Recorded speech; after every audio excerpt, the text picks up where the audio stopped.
नमस्कार दोस्तों, आप देख रहे हैं चैनल मधुमेह सी बीमारियों से मुक्ति के अभियान में एक कदम आगे, जहां पर हम नेचुरल डाइट को साइंटिफिक तरीके से मेडिसिन के रूप में यूज करके बीमारियों को ठीक करते हैं।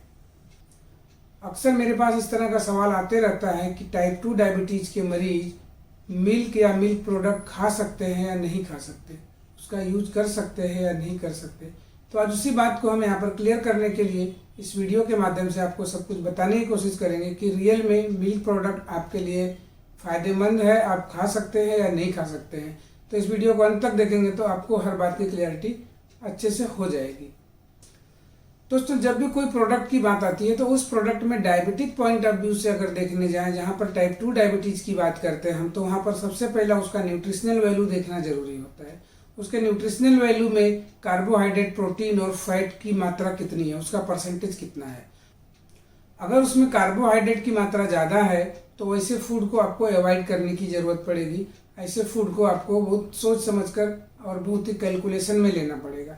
मिल्क का न्यूट्रिशनल एनालिसिस करने के बाद मिल्क में 6% फैट, 3% प्रोटीन, 5% कार्बोहाइड्रेट और लगभग 85% वाटर मिलता है। यानी यहाँ पर कार्बोहाइड्रेट का परसेंटेज केवल 5% है। तो यहाँ पर देखेंगे कि इस फूड में यानी इस मिल्क में कार्बोहाइड्रेट तो बहुत ज़्यादा नहीं है। अगर कार्बोहाइड्रेट बहुत ज़्यादा नहीं है तो हम इसे ले सकते हैं, यानी मिल्क को लिया जा सकता है। दूसरी बात आती है पीएफ वैल्यू। पीएफ वैल्यू यानी प्रोटीन, फैट, फाइबर, ये सब का कॉम्बिनेशन अगर हम देखेंगे तो प्रोटीन, फैट, फाइबर और वाटर, ये सबको जोड़ करके देखेंगे तो यहाँ पर फाइबर है ही नहीं है। प्रोटीन, फैट और वाटर को जोड़ते हैं तो ये भी 90% से 90 से ज़्यादा हो जाता है। तो यहाँ पर भी इसका पीएफ वैल्यू अच्छा है। तो इस कंडीशन में भी देखेंगे कि मिल्क को लिया जा सकता है। तीसरी सबसे इम्पॉर्टेंट बात आती है ग्लाइसेमिक लोड। ग्लाइसेमिक लोड का ध्यान देना हमारे डायबिटिक रिवर्सल की जर्नी में काफ़ी इम्पॉर्टेंट होता है।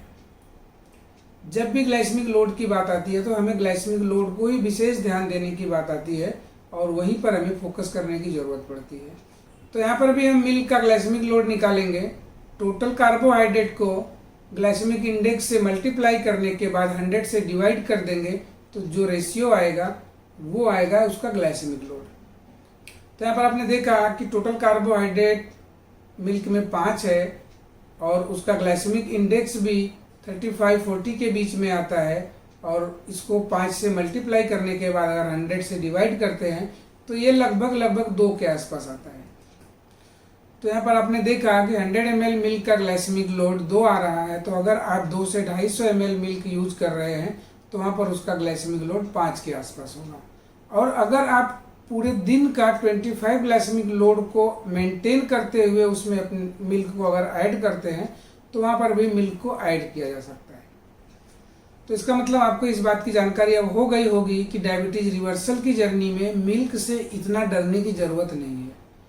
कितनी मात्रा में हम पर डे मिल्क का इंटेक ले रहे हैं उसी आधार पे बाकी के भी ग्लाइसेमिक लोड को आपको एडजस्ट करने की ज़रूरत पड़ेगी। तो फिर यहीं पर आपके दिमाग में ये सवाल आएगा कि आखिर बहुत सारे ऐसे लोग हैं जो डायरेक्टली ये बोल दिया करते हैं कि मिल्क आपको नहीं लेना चाहिए। तो इसके पीछे क्या कारण है, उनकी क्या दलील है, वो क्यों ऐसा आपको बोलते हैं, क्यों नहीं लेना चाहिए। तो आज हम उनकी दलील को भी यहाँ पर आपको बताने की कोशिश करेंगे, स्पष्ट करने की कोशिश करेंगे। ऐसे लोग अगर जो आपको इस तरह की बात बताते हैं तो वहाँ पर उनका ये कहना रहता है कि मिल्क जो है आईजीएफ लेवल को बढ़ाता है, हमारे बॉडी में आईजीएफ लेवल को बढ़ाता है। तो आज हम सबसे पहले आपको आईजीएफ क्या होता है इसे समझाएंगे। हमारी बॉडी का मेन कंट्रोल ब्रेन यानी ये जो खोपड़ी है ना, यहाँ से मेन कंट्रोल इसका होता है। और इस खोपड़ी के अंदर पिट्यूटरी नाम की एक ग्लैंड्स होती है। ये ग्लैंड्स ग्रोथ हार्मोन का प्रोडक्शन करती है। जब ये ग्रोथ हार्मोन का प्रोडक्शन करती है, ये ग्रोथ हार्मोन क्या करते हैं, अगर पिट्यूटरी ग्लैंड ग्रोथ हार्मोन का प्रोडक्शन नहीं करेगी तो आपके बॉडी का डेवलपमेंट नहीं होगा, टिश्यू का डेवलपमेंट नहीं होगा, आपके मसल्स का डेवलपमेंट नहीं होगा। यानी ग्रोथ हार्मोन हमारे लिए काफ़ी इम्पॉर्टेंट है। तो अगर ग्रोथ हार्मोन जिस किसी के बॉडी में कम प्रोडक्शन होगा तो उसके बॉडी का विकास उतना अच्छा नहीं हो पाएगा, यानी वो छोटा रहेगा या बौना टाइप का हो सकता है।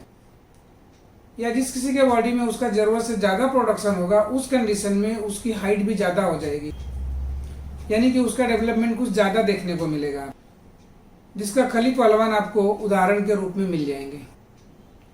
यानी ग्रोथ हार्मोन की भी हमारे बॉडी में एक बैलेंस में रिक्वायरमेंट होती है। अगर वो ज़्यादा प्रोडक्शन होगा तो भी गड़बड़ है, और बहुत कम प्रोडक्शन होगा तो वहाँ पर भी वो डेवलपमेंट में अपना इफेक्ट दिखाएगा। अब बात आती है कि हमारा तो डेवलपमेंट हो गया, उसके बाद उसकी क्या ज़रूरत है। तो यहाँ पर ये भी बात ध्यान में आप रखिए कि पूरे लाइफ जब तक हमारा जीवन चलते रहता है तब तक हमारे बॉडी में तोड़ फोड़ की प्रक्रिया मीन्स रीजनरेशन, डेवलपमेंट, इस तरह का प्रोसेस हमारे बॉडी में सेलुलर लेवल तक चलते रहता है। आप देखेंगे कि हड्डियों की जो संरचना है वो जो सेल से मिलकर बनी हुई है, जो भी टिश्यू है उनके अंदर जो सेल्स मिलकर के टिश्यू का स्ट्रक्चर बनाते हैं, उनके अंदर जो सेल का डिस्ट्रक्शन और कंस्ट्रक्शन ये कंटिन्यू चलते रहता है। बोन के अंदर भी ऑस्टियोक्लास्ट और ऑस्टियोब्लास्ट का प्रोसेस कंटिन्यू चलते रहता है, यानी कुछ नए सेल्स बनते हैं, पुराने सेल्स डैमेज होते जाते हैं, और ये प्रक्रिया पूरे लाइफ बॉडी में चलते रहती है, जिसकी वजह से हमें ग्रोथ हार्मोन्स भी पूरे लाइफ एक लिमिटेड मात्रा में उनकी रिक्वायरमेंट होती है। तो हमारा ब्रेन यानी पिट्यूटरी ग्लैंड्स उस ग्रोथ हार्मोन को रिलीज करता है, जिसकी वजह से हमारे बॉडी में मसल्स का डेवलपमेंट, हमारे बॉडी के सभी ऑर्गन्स का डेवलपमेंट उसके ऊपर डिपेंड करता है। तो होता क्या है कि पिट्यूटरी ग्लैंड्स के हार्मोन जो ग्रोथ हार्मोन होते हैं, ये ग्रोथ हार्मोन लीवर को स्टिमुलेट करते हैं, और लीवर उस कंडीशन में आईजीएफ का प्रोडक्शन करता है। आईजीएफ का प्रोडक्शन, अब यहाँ पर आईजीएफ का फुल फॉर्म आपको बताएंगे कि आईजीएफ मतलब इंसुलिन लाइक ग्रोथ फैक्टर, मतलब ये इंसुलिन के जैसा ही एक हार्मोन है। अब जब ये इंसुलिन के लाइक हार्मोन है तो नहीं, आपको ये भी बात दिमाग में आ गई होगी कि इंसुलिन भी एनाबॉलिक हार्मोन है, जिसे कि हमने पीछे के अलग अलग वीडियो में भी आपको बताया है कि इंसुलिन एक मेटाबॉलिक ग्रोथ हार्मोन है। इंसुलिन जब हमारे बॉडी में अच्छे से रहेगा, मेंटेन रहेगा, तो हमारे बॉडी का ग्रोथ भी अच्छे से होगा। अगर इंसुलिन का प्रोडक्शन बहुत ज़्यादा होते रहता है, जब आप देखते हैं जब बॉडी हाइपर इंसुलिक कंडीशन में आ जाती है, हाइपर इंसुलिनीमिया डेवलप हो जाता है, तो उस कंडीशन में ओवरवेट की कंडीशन देखने को मिलती है या ओबेसिटी की कंडीशन देखने को मिलती है। तो मतलब इंसुलिन ज़्यादा होगा तो वो एनाबॉलिक ग्रोथ का काम करेगा। ठीक उसी तरह से insulin like growth hormone, insulin like growth hormone मतलब ये भी इंसुलिन के जैसा ही काम करेगा। तो इसकी तो हमारे बॉडी में रिक्वायरमेंट है, इसकी तो ज़रूरत है, यानी ये हमारे ग्रोथ के लिए काम करते रहेगा। जब ये हमारे बॉडी में ग्रोथ का काम करेगा तो इसकी तो रिक्वायरमेंट है, तो फिर इसको क्यों मना किया जा रहा है। तो मिल्क से अगर आपका आईजीएम लेवल बढ़ रहा है तो यहाँ पर उसको समझने की ज़रूरत है। इसका मतलब यहाँ पर तो अभी ये देखने को मिल रहा है कि आईजीएफ हमारा फ्रेंड है, हमें उसकी रिक्वायरमेंट है, हमें उसकी ज़रूरत है, और हमारे बॉडी में जब आईजीएफ रहेगा अच्छे प्रचुर मात्रा में तो हमारे बॉडी का डेवलपमेंट, ग्रोथ सब कुछ अच्छे से मेंटेन होते रहेगा।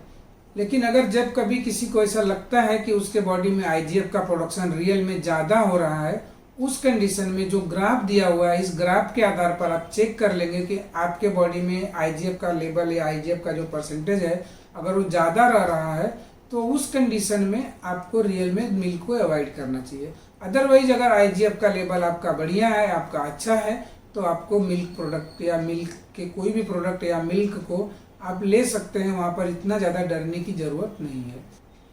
तो यहीं पर आपके मन में अब दूसरा सवाल भी आना चालू हो जाएगा कि क्या हमें आईजीएफ लेवल टेस्ट करा लेना चाहिए। तो मैं तो बोलूँगा कि उसकी भी इतनी आपको ज़रूरत नहीं है। आप सबसे पहले ग्लाइसेमिक लोड को मेंटेन करते हुए अपने डाइट को पहले चेंज कीजिए, और डाइट को अगर समझ करके आप चलने लगते हैं और आपका ब्लड शुगर लेवल मेंटेन होने लगता है, इंसुलिन का लेवल मेंटेन होने लगता है, और आपके सभी पैरामीटर्स अगर ठीक ठाक चल रहे होते हैं, सिम्प्टोमेटिकली भी आप ठीक ठाक हो, इतनी कोई दिक्कत परेशानी नहीं है, तो वहाँ पर आपको इतना ज़्यादा परेशान होने की ज़रूरत नहीं है कि रियल में हमें आईजीएफ टेस्ट करना ही चाहिए। लेकिन अगर आप सभी इफोर्ट्स कर लेने के बाद देखेंगे कि आपको अच्छा रिस्पांस नहीं हो रहा है, आप उस कंडीशन में आप आईजीएफ लेवल टेस्ट कर सकते हैं, और ये किसी भी लेबोरेटरी में बड़े आसानी से टेस्ट किया जा सकता है। और जब टेस्ट करा लेते हैं और अगर ये लेवल रियल में इसका हायर लेवल में दिख रहा होता है, ज़्यादा बढ़ा हुआ रहता है, तो उस कंडीशन में आपको अवॉइड करना चाहिए। अदरवाइज हर किसी को मिल्क या मिल्क प्रोडक्ट अवॉइड करना चाहिए, ऐसा मेरे नज़र में अभी तक तो नहीं आता है, और ना ही मैं अभी ऐसी कोई सलाह देता हूं कि आपको डायरेक्टली मिल्क प्रोडक्ट बंद कर देने चाहिए।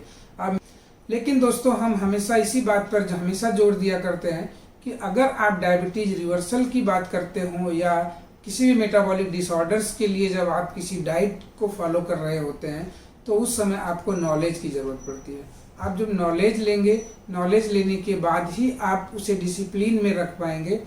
तो दोस्तों, इसलिए हम हमेशा इस बात का हमेशा जोर दिया करते हैं कि जब आप सीखेंगे, आप नॉलेज लेंगे, तो आपको हर बात की क्लैरिटी ज़्यादा होती रहेगी और आपको कब कहाँ कैसे मैनेज करना है, क्या मैनेज करना है, किसको कम लेना है, किसको ज़्यादा लेना है, इस बात की जब जानकारी हो जाएगी तो आप उसे डिसिप्लिन में फॉलो करने लगेंगे। जब डिसिप्लिन में आप रहने लगेंगे तो आप डायबिटीज़ ही नहीं और भी किसी भी मेटाबॉलिक डिसऑर्डर्स के ट्रैप में अगर आप फंसे हुए हैं, अटके हुए हैं, तो उससे भी बाहर आ जाएंगे।